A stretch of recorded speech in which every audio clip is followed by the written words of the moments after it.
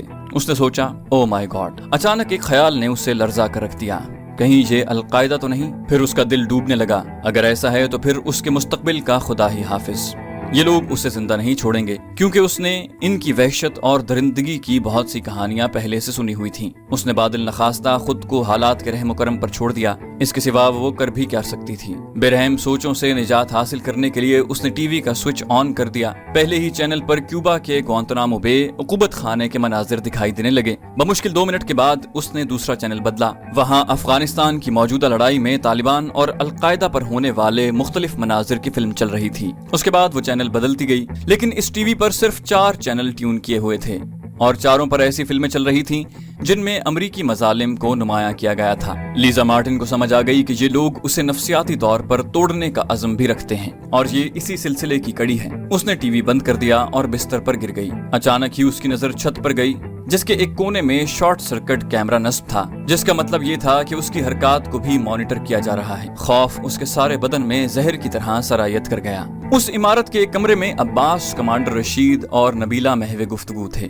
اس کا معاملہ مجھ پر چھوڑ دیں، میں اس سے ہر وہ کام انشاءاللہ کرواؤں گا جس کی آپ امید رکھتے ہیں۔ لیکن نبیلہ بہن، تمہارے لیے کمانڈر رشید نے کچھ کہنا چاہا۔ نہیں کمانڈر صاحب، میرے لیے کچھ بھی اب نارمل نہیں۔ میں اس مہم میں آپ کی ایک ساتھی ہوں۔ مجاہدوں کے لیے اپنی جان نچھاور کرنا میری زندگی کا مقصد ہے، اور ایک عورت ہونے کے ناطے اس کی زیادہ بہتر دیکھ بھال بھی کر پاؤں گی۔ میری آمد و رفت کا بھی کوئی زیادہ نوٹس نہیں لیا جائے گا۔ اس نے کمانڈر رشید کی بات کاٹ دی۔ ہاں کمانڈر صاحب، نبیلہ میری بیوی ہی نہیں، مجھے اس بات پر فخر ہے کہ ہمارے مشن کی ساتھی بھی ہے۔ عباس نے بڑے اعتماد سے کہا، ہمیں اپنی بہن پر فخر ہے۔ کمانڈر رشید اس کے جذبے سے بہت متاثر دکھائی دے رہا تھا۔ اس نے ایک ٹائپ شدہ کاغذ اس کی طرف بڑھایا۔ یہ اس سے لکھوا لو، اس نے نبیلہ سے کہا۔ ٹھیک ہے، نبیلہ نے کہا اور کاغذ پکڑ کر دوبارہ اندر چلی گئی۔ ایک مرتبہ پھر وہ لیزا مارٹن کے سرہانے موجود تھی۔ ایک کاغذ اور قلم اس نے لیزا کی طرف بڑھایا۔ اسے منوان کاغذ پر نقل کر دو۔ اس بات کا خیال رکھنا کہ اگر تم نے کوئی چالاکی دکھائی، کسی لفظ کی ساخت بگاڑنے کی کوشش کی یا کسی اور طریقے سے کوئی سطر لکھی تو ہم تمہیں ابھی گولی مار کر جنگل میں پھینک آئیں گے۔ اس نے بڑے شفاف لہجے میں لیزا مارٹن کو مخاطب کرتے ہوئے کہا۔ لیزا مارٹن کے لیے فی الوقت آنکھیں بند کر کے اس کے احکامات پر عمل کرنے کے سوا کوئی چارہ نہیں تھا۔ اس نے حکم کی تعمیل کی۔ اس کاغذ پر لکھا ہوا تھا کہ اسے اغوا کر لیا گیا ہے اور اگلے 4 روز کے اندر گوانتنامو بے میں قید مجاہدین کو رہا نہ کیا گیا تو اسے قتل کر دیا جائے گا۔ اغوا کاروں نے صرف یہی ایک مطالبہ کیا تھا۔ ان کا تقاضا تھا کہ امریکی وزیر خارجہ قیدیوں کی رہائی کا اعلان کریں، جس کے بعد اغوا کار انہیں بتائیں گے کہ انہیں کہاں پہنچانا ہے۔ لیزا مارٹن کے ہاتھ سے لکھے کاغذ پر سائقہ نامی اس لڑکی نے نظر دوڑائی اور مطمئن ہو کر سر ہلاتی، جس طرح آئی تھی اسی طرح واپس لوٹ گئی۔ تھوڑی دیر بعد وہ نزدیکی مارکیٹ میں اشیاء خوردونوش کی خریداری کر رہی تھی۔ جس مارکیٹ میں وہ آئی تھی وہ اس جگہ سے قریباً 3 کلومیٹر دور تھا جہاں انہوں نے لیزا مارٹن کو رکھا ہوا تھا۔ گو کے گھر کے نزدیک ایک اور مارکیٹ بھی تھی، لیکن احتیاطی اقدامات کے پیش نظر نبیلہ نے وہاں جانا مناسب نہ سمجھا۔ اس نے عباس اور کمانڈر رشید سے بطور خاص کہا تھا کہ اس کے ساتھ کسی کو جاننے کی ضرورت نہیں، نہ ہی ان تینوں کے علاوہ کسی اور کو اس جگہ کا علم ہونا چاہیے۔ کمانڈر رشید اور عباس نے یوں تو بہت سے معاملات اس سے بھی پوشیدہ رکھے ہوئے تھے، لیکن دونوں اس کے مشوروں کو قدر کی نگاہ سے دیکھتے تھے، کیونکہ دونوں کے علم میں یہ بات آ چکی تھی کہ نبیلہ صرف عباس کی بیوی نہیں، ایک مجاہدہ بھی ہے جو کسی تربیت کی بھی محتاج نہیں۔ لندن میں تعلیم یافتہ نبیلہ نے کمانڈر رشید کو بہت متاثر کیا تھا۔ نبیلہ نے سبزیاں وغیرہ خریدی، انہیں ٹوکری میں رکھا اور پیدل چلتی مارکیٹ کے دوسرے کونے تک آ گئی